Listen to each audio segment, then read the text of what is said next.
नमस्कार मित्रों, तो कैसे हो आप। उम्मीद करता हूँ अच्छे होंगे।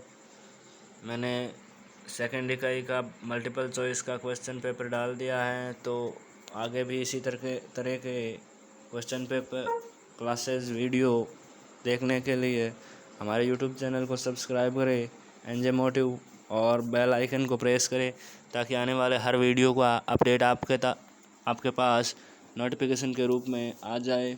तो दोस्तों चलिए, ज़्यादा वक्त ख़राब न करते हुए अपने प्रश्नों पर चलते हैं। थर्ड यूनिट का नाम है भाषा और बहुभाषिकता दोस्तों, जिसमें हम समाज में बहुभाषिकता सीखने सिखाने के क्रम में अध्ययन करेंगे। अखबार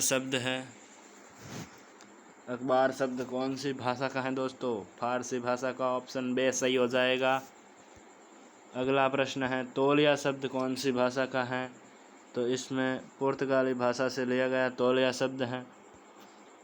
ऑप्शन बी सही हो जाएगा। 1971 की जनगणना रिपोर्ट के अनुसार भारत में कितनी भाषाएं थी? तो इसका ऑप्शन से 1632 सही हो जाएगा। 1971 की जनगणना के अनुसार भाषाओं की संख्या भारत में। बहुभाषिकता की समझ हमें अन्य भाषी समुदायों के प्रति क्या बनाती है दोस्तों? अगर हमें बहुभाषिकता की समझ होगी तो हम दूसरी भाषाओं के प्रति संवेदनशील हो जाएंगे। ऑप्शन ए करेक्ट चौथे में। अगला प्रश्न पांचवा, मानक भाषा में रचना होती हैं। मानक भाषा में किन की रचना होती है दोस्तों? किताबों की रचना मानक भाषा में होती हैं। अध्यापक कक्षा में अध्यापन कराते समय प्रयोग करता है। क्या करता है प्रयोग दोस्तों? अध्यापक कक्षा में अध्यापन कराते समय बहुभाषिकता का प्रयोग करता है, बाइलिंगुअल। अगला प्रश्न है व्यवधान के कारण 1981 की जनगणना किस राज्य में नहीं करवाई गई? तो असम में जनगणना नहीं करवाई गई थी 1981 में दोस्तों। अगला प्रश्न देखिएगा, व्यवधान के कारण 1991 की जनगणना किस राज्य में नहीं हुई? तो इसका उत्तर हो जाएगा जम्मू कश्मीर दोस्तों। क्या हो जाएगा? जम्मू कश्मीर। अगला प्रश्न है 2001 की जनगणना रिपोर्ट के आधार पर हमारे देश में मातृभाषाएं कितनी थी? तो ऑप्शन से करेक्ट हो जाएगा 234। अगला प्रश्न देखते हैं, बहुभाषिकता एक संपन्न स्थिति है। किसकी संपन्न स्थिति है दोस्तों? भाषाई परिदृश्य की संपन्न स्थिति है। ऑप्शन बी करेक्ट हो जाएगा। जनगणना 2001 के अनुसार कुल जनसंख्या की भाषाई आधार पर हिंदी की प्रतिशतता क्या थी? तो दोस्तों यहाँ पर थी 41.03 दोस्तों। ऑप्शन डी करेक्ट हो जाएगा। 41.03% क्या थी? कुल जनसंख्या की भाषाई आधार पर हिंदी की प्रतिशतता थी। अब अगला प्रश्न है बहुभाषितावाद से तात्पर्य क्या है? तो इसका उत्तर हो जाएगा अनेक भाषाओं का अध्ययन ही बहुभाषिकता से अभिप्राय है। बहुभाषिकता से अभिप्राय क्या है? अनेक भाषाओं का अध्ययन। तो चलिए अगले प्रश्न की तरफ। भारत में राष्ट्रीय भाषा मानी गई, तो हिंदी को भारत में राष्ट्रीय भाषा माना गया। प्रत्येक भाषाओं का ज्ञान आवश्यक है। अगला प्रश्न है प्रत्येक भाषाओं का ज्ञान आवश्यक है भारतीय अस्मिता। अगला प्रश्न है अपने 15वां, त्रिभाषी सूत्र में पढ़ाई जाती है। त्रिभाषी सूत्र में क्या पढ़ाई जाती है? पहले मातृभाषा पढ़ाई जाती है, फिर अंग्रेजी पढ़ाई जाती है, फिर कोई अन्य स्थानीय भाषा जिसका वर्चस्व हो वो पढ़ाई जाएगी। मातृभाषा, अंग्रेजी, अन्य भाषा। तो दोस्तों इस प्रकार ये त्रिभाषा फॉर्मूला काम करता है। अब अगला प्रश्न है, अब तक संविधान की 8वीं अनुसूची में कितनी भाषाएं शामिल की गई? तो दोस्तों इसका उत्तर हो जाएगा 22 भाषाएं अब तक संविधान की 8वीं अनुसूची में शामिल हैं। दोस्तों जब मूलतः संविधान बना तो अनुसूची में 14 भाषाएं शामिल थी। कितनी शामिल थी? 14 भाषाएं शामिल थी। अभी 22 भाषाएं शामिल हो गई हैं। तो राजस्थान और भोजपुरी को भी अनुसूची में शामिल करने की 8वीं अनुसूची में शामिल करने की मांग उठाई जा रही है। कौन कौन सी भाषाओं की मांग उठाई जा रही है? राजस्थानी और भोजपुरी की। अगला प्रश्न है बहुभाषिकता भारतीय अस्मिता का है। बहुभाषिकता भारतीय अस्मिता का एक अभिन्न अंग है दोस्तों। अभिन्न अंग है। यहाँ पर वैकल्पिक अंग नहीं, विशेष अंग नहीं, आवश्यक अंग नहीं, तो अभिन्न अंग है। अगले प्रश्न की तरफ बढ़ते हैं। इससे पहले मैं आपको बता देना चाहता हूं कि हमारे यूट्यूब चैनल एनजे मोटिव पर इसी प्रकार के यूट्यूब वीडियो पाने के लिए BSTC फर्स्ट ईयर से रिलेटेड अभी सभी सब्जेक्ट के रिलेटेड मैं वीडियो बनाने वाला हूं, तो उनका यूज़फुल कंटेंट आप तक पहुंचे इसलिए हमारे यूट्यूब चैनल को सब्सक्राइब कीजिए एनजे मोटिव्स को। तो इस 18वें क्वेश्चन का आंसर आपके होगा कि भारत भाषा की दृष्टि से कैसा देश है दोस्तों। भारत भाषा की दृष्टि से हैं बहुभाषी हैं, क्योंकि भारत में बहुत सारी भाषा बोलने वाले लोग रहते हैं। एक भाषी नहीं, द्विभाषी नहीं, बहुभाषी नहीं, बहुभाषी होगा दोस्तों करेक्ट आंसर। द्विभाषी नहीं होगा, एक त्रिभाषी नहीं होगा, एक भाषी नहीं होगा, तो इसका करेक्ट आंसर होगा बहुभाषी देश। Option B correct answer. ये 2017 में पूछा जा चुका है। अगले प्रश्नों की तरफ बढ़ते हैं दोस्तों। अब मल्टीपल चॉइस क्वेश्चन यहीं पूरे होते हैं। अब अति लघुतरात्मक प्रश्नों की तरफ बढ़ते हैं, जो शायद 2 नंबरों के क्वेश्चन आने की संभावनाएं बढ़ जाती हैं। तो दोस्तों, कुछ लोग भारत को बहुभाषिक देश क्यों मानते हैं, इसके संदर्भ में देखा जाए तो कुछ लोग भारत को बहुभाषिक देश क्यों मानते हैं, तो कुछ लोग भारत को बहुभाषिक देश इसलिए मानते हैं क्योंकि हमारे देश में टेलीविज़न, अखबार, रेडियो, दफ्तर, शिक्षा, न्यायालय आदि का कामकाज एक साथ अनेक भाषाओं में होता है। दोस्तों, कुछ लोगों के भारत देश को बहुभाषिक देश मानने के पीछे ये तर्क है कि रेडियो, अखबार, टेलीविज़न, दफ्तर, शिक्षा, न्यायालय आदि का कामकाज एक साथ अनेक भाषाओं में होता है। अब अगला प्रश्न है कि बहुभाषिकता पद से आप क्या समझते हैं। तो इसमें हम करेंगे कि बहुभाषिकता पद से हमारा अर्थ है कि कोई व्यक्ति जब हम व्यवहार में एक से अधिक भाषाओं का प्रयोग करता है तो ये स्थिति बहुभाषिकता कहलाती है। अगले तीसरे प्रश्न की तरफ बढ़ते हैं। तीसरे प्रश्न हमारा यह है कि बहुभाषिकता की समझ हमें किसके प्रति संवेदनशील बनाती है। तो बहुभाषिकता की समझ हमें अन्य भाषी समुदायों के प्रति संवेदनशील, इमोशनली बनाती हैं। हम उन भाषाओं को महत्व समझ पाते हैं। अगर हमें बहुभाषिकता की समझ होगी तो भारत में भाषा को कितने भाषा परिवारों में बांटा गया है, नाम लिखिए। 2016 DLED में पूछा गया प्रश्न है। इसके अथवा में आपके इस प्रकार पूछ सकते हैं कि 2001 की जनगणना रिपोर्ट के मुताबिक भारत में कितनी मातृभाषाएं, वर्गीकृत भाषाएं व लिपियां हैं। मातृभाषाएं, वर्गीकृत भाषाएं और लिपियां। तो 2001 की जनगणना रिपोर्ट के मुताबिक भारत में 28 राज्यों और 7 केंद्र शासित प्रदेशों में 5 भाषा परिवारों भारोपीय, द्रविड़, मुंडा, ऑस्ट्रिक, अंडमानी और तिब्बती चीनी परिवार हैं। ये क्या है? 5 भाषा परिवार हैं। भारोपीय, द्रविड़, मुंडा, ऑस्ट्रिक, अंडमानी, तिब्बती चीनी, जिसमें 234 मातृभाषाएं हैं, 100 वर्गीकृत भाषाएं हैं और 10 लिपियां हैं दोस्तों। क्या हैं? 10 लिपियां हैं दोस्तों।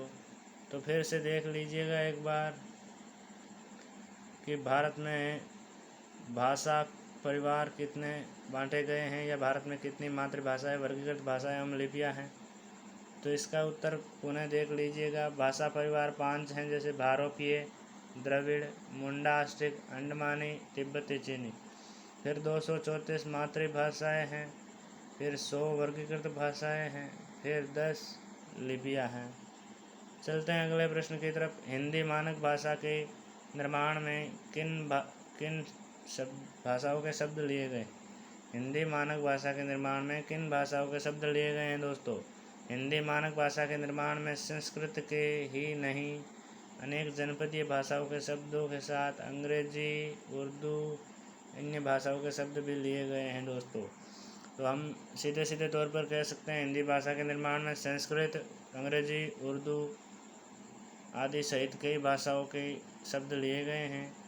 अगला प्रश्न है, विभिन्न जातीय और सामुदायिक स्मृतियाँ जिसके माध्यम से प्रकट की जाती हैं। जातीय और सामुदायिक स्मृतियाँ जिसके माध्यम से प्रकट की जाती हैं, वो माध्यम कौन सा है। तो इसमें आपके उत्तर हो जाएगा विभिन्न जातीय और सांस्कृतिक स्मृतियाँ सांस्कृतिक और जातीय स्मृतियाँ भाषाओं के माध्यम से प्रकट की जाती हैं दोस्तों।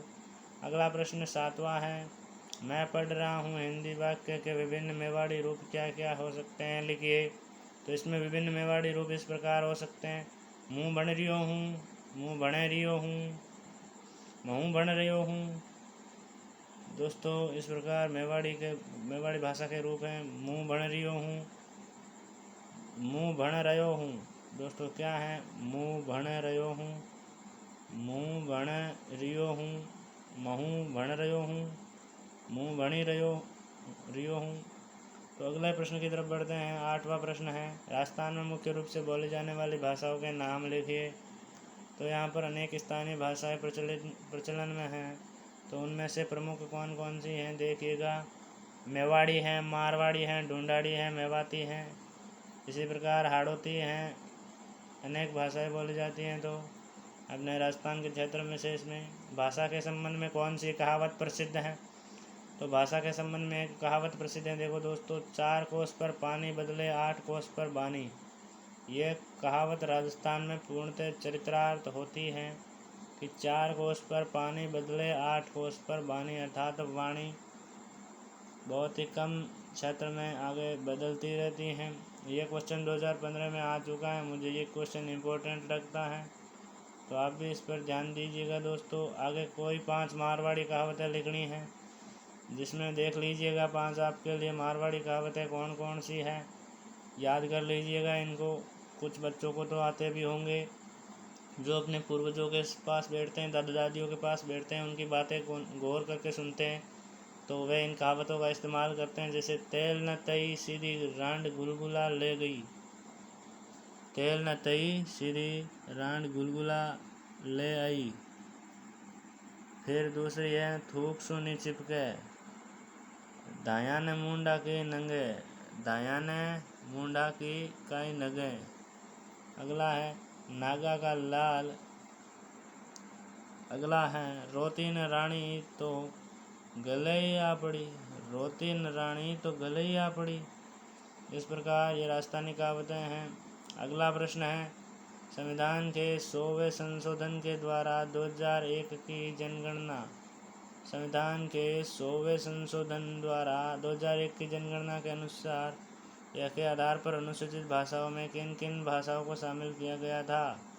तो संविधान के 100वें संशोधन के द्वारा 2001 की जनगणना के आधार पर अनुसूचित भाषाओं में बोडो, डोगरी, मैथिली और संथाली को शामिल किया था। किन किन को शामिल किया?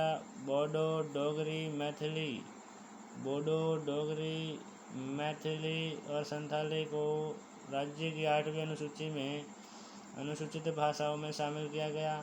संविधान के 71वें संशोधन के द्वारा 1992 में संविधान के 71वें संविधान संशोधन द्वारा 1992 में किन 3 भाषाओं को अनुसूचित भाषाओं में शामिल किया गया?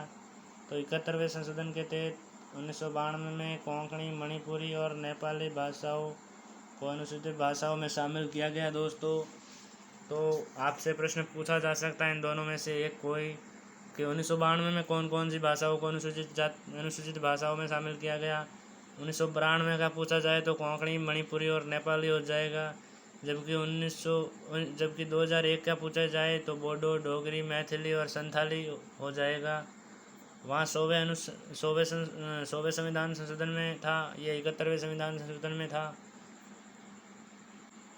अगला प्रश्न है, संविधान की 8वीं अनुसूची में सन 1950 में कितनी भाषाएं थी? दोस्तों तो इसमें बताया गया है कि सन 1950 में 14 भाषाएं शामिल की गई थी।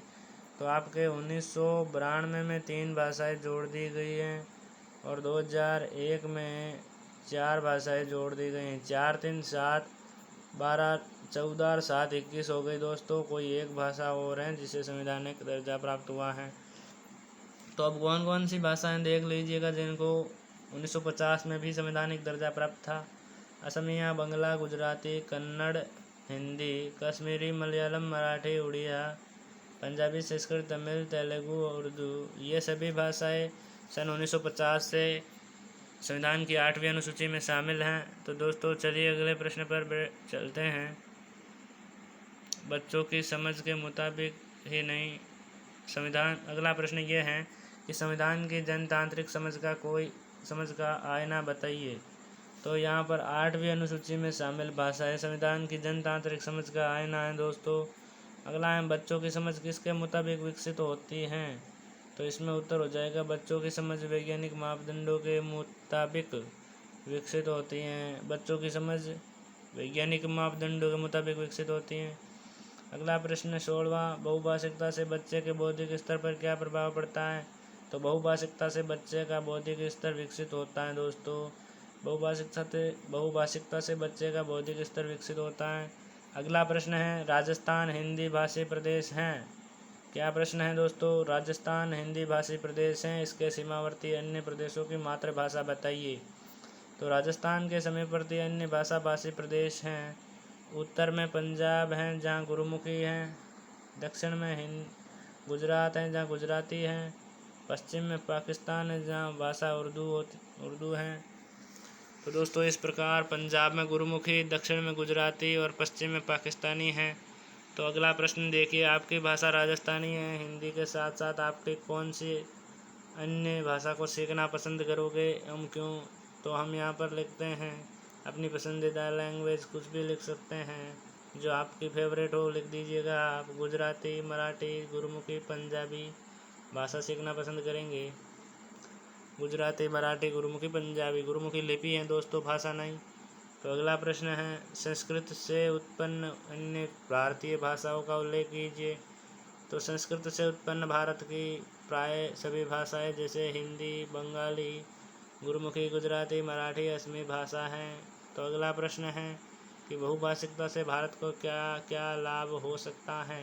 तो बहुभाषिकता से राष्ट्रीय एकता, भावात्मक पारस्परिक सौहार्द की वृद्धि होती है।